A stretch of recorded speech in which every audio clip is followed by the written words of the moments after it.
قوم فرعون، بنی اسرائیل اور موسیٰ علیہ السلام کا تذکرہ تھا۔ اللہ فرماتے ہیں ہم نے ان کو بھی آزمائش میں ڈالا۔ دنیا کے اندر افرادی قوت، مال و دولت، وسائل کی فراوانی اور ایک بڑی طاقتور حکومت ہم نے ان کو عطا کی، لیکن اس امتحان میں وہ لوگ ناکام ہوئے۔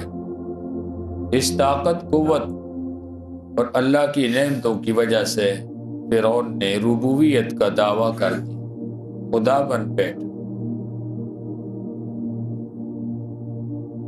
اس لیے دنیا کے اندر اکثر لوگ جن کو مال اور دولت ملتا ہے وہ گمراہ ہو جاتے ہیں۔ اکثر کا لفظ اس لیے کہتا ہوں کہ کچھ ایسے بھی ہوتے ہیں مال اور دولت کی فراوانی کی وجہ سے ان کے ایمان پر اثر نہیں پڑتا۔ حضرت عثمان غنی رضی اللہ تعالیٰ عنہ بھی بہت بڑے مالدار تھے۔ عبد الرحمن بن عوف رضی اللہ تعالیٰ عنہ بھی بہت بڑے مالدار تھے۔ ان کی وفات کے بعد ان کے لواحقین کو ان کی وراثت سونے کی اینٹوں میں تقسیم کی، اتنے مالدار تھے، لیکن ہدایت پر رہے، دولت ان کا کچھ نہ بگاڑ سکے۔ ایسے لوگ بھی لیکن کم۔ حضرت علی رضی اللہ تعالیٰ عنہ بیت المال میں پہنچے، دیکھا فرش سے لے کر چھت تک سونے چاندی کے دراہم اشرفیاں ڈھیر لگا ہوا ہے۔ پاؤں سے ٹھوکر ماری اور کہا یا دنیا غری غیری، اے دنیا جا کسی اور کو دھوکہ دینا، ہم تیرے دھوکے میں آنے والے نہیں۔ ایسے لوگ بھی گزرے، لیکن اکثر لوگ مالدار دنیا میں مال کے گھمنڈ میں آ کر گمراہ ہو جاتے، فرعون بن جاتے۔ اسی لیے حضور اکرم صلی اللہ علیہ وسلم نے ام المومنین حضرت عائشہ صدیقہ رضی اللہ تعالیٰ عنہ کو 3 نصیحتیں۔ آپ نے فرمایا عائشہ اگر تم جنت میں بھی میری بیوی رہنا چاہتی ہو تو میرے بعد دنیا میں مسافر بن کے ہی رہو۔ دوسرا فرمایا عائشہ اگر تم جنت میں میری بیوی بن کے رہنا چاہتی ہو تو مالدار لوگوں کی صحبت میں نہ بیٹھ۔ اور تیسرا فرمایا عائشہ لباس کو اس وقت تک پرانا نہ سمجھنا جب تک اس پہ پیوند نہ لگ جائے۔ یہ 3 نصیحتیں فرمائی۔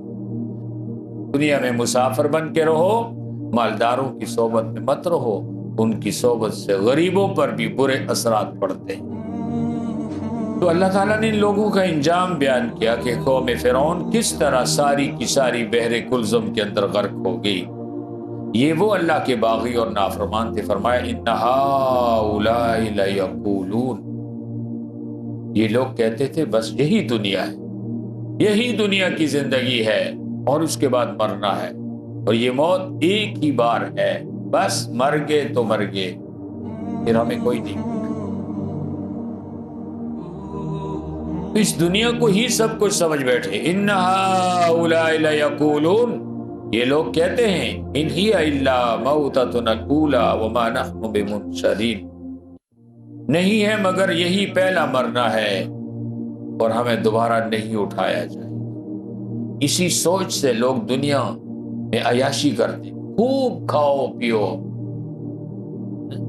جیسا کہ بابر نے کہا تھا بابر بعیش کوش ہی جہاں دوبارہ نیست۔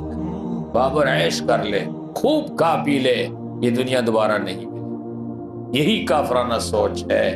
یہ لوگ کہتے تھے خوب کھاؤ پیو مزے اڑاؤ، مر گئے مٹی کے ساتھ مٹی ہو جائیں گے، کون پوچھے گا، کون اٹھائے گا۔ تو اللہ فرماتے یہ لوگ کہتے ہیں ان ہی الا موتتنا الاولی وما نحن بمنشرین، یہی ہمارا پہلا مرنا ہے اور ہمیں کوئی دوبارہ نہیں اٹھائے گا۔ فأتوا بآبائنا ان کنتم صادقین، کہنے لگے لے آؤ ہمارے باپ دادوں کو اگر مرنے کے بعد دوبارہ کی زندگی کے دعوے پر تم سچے ہو۔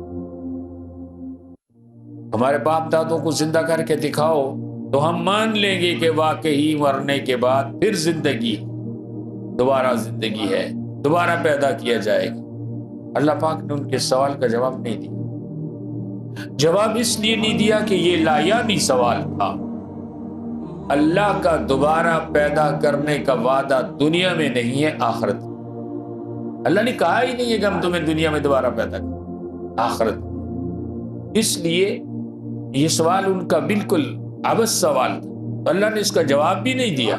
یہ وعدہ تو آخرت کا ہے، دنیا میں نہیں ہے کہ ہم تمہارے باپ دادوں، لیکن یاد رکھیں اللہ رب العزت خیر کی عادت کے طور بہت سی چیزیں جو اللہ کی عادت نہیں ہے، اللہ تعالیٰ بندوں کو سمجھانے کے لیے کبھی کبھی اپنی اس عادت اللہ سے ہٹ کر بھی لوگوں کو سمجھاتے ہیں۔ مردے کی آواز زندے نہیں سنتے، قبر کے عذاب ہم سے مخفی ہے، لیکن کبھی کبھی اللہ قبر کا عذاب لوگوں پہ عیاں کر دے تاکہ لوگوں میں عبرت پیدا ہو۔ اصحاب کہف کا جو زمانہ تھا، اس زمانے کے اندر بھی لوگوں کے اندر ما بعد الموت پیدا کیے جانے پہ اختلاف ہو گیا، اور وہ دور اہل حق کا دور تھا کہ بعض لوگ کہنے لگے کہ دوبارہ کسی کو پیدا نہیں کیا جائے۔ تو اللہ تعالیٰ نے 309 سال کے بعد اصحاب کہف کو پیدا کر کے دیا۔ دنیا میں سوئے رہے مثل موت، اور اللہ نے اٹھائے، اور ان کے وجود کو باقی رکھ کے اللہ نے دکھایا، مٹی نے بھی نہیں کھایا۔ 309 سال کے بعد اٹھ کے اور آپس میں بیٹھتے کتنا ٹھہرے ہیں۔ ایک نے کہا صبح آئے تھے، اس نے کہا کل رات کو آ کے یہاں لیٹے تھے۔ تو 3 صدیاں گزر گئی ان کے اوپر، اور اس دور کے لوگوں میں جو اختلاف پایا جا رہا تھا، اس وقت کے مسلمان بادشاہ نے اللہ سے دعا بھی کی تھی، اللہ ان لوگوں کو ما بعد الموت پیدا کیے جانے پر یا اللہ ان کا یقین اور ایمان بنانے کے لیے ان کو کوئی معجزہ دکھا۔ تو اللہ پاک نے اصحاب کہف کو پیدا کر دیا۔ تو یہ بھی خیر کے عادت کے طور پر پیدا کیا گیا۔ دنیا میں اللہ مردوں کو دوبارہ نہیں پیدا کرتے، اور نہ وعدہ ہے دنیا میں دوبارہ